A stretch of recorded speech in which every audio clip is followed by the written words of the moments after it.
சந்திர சூரியனும் வந்து சம்மதம் என்றதடி.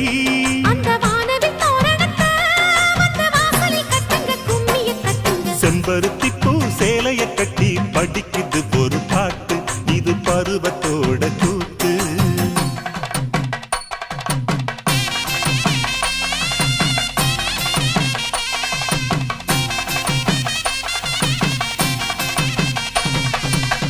மாங்கல்ய லட்சுமி மமகர்த்த ஸ்ரீ ஜெயசேகரி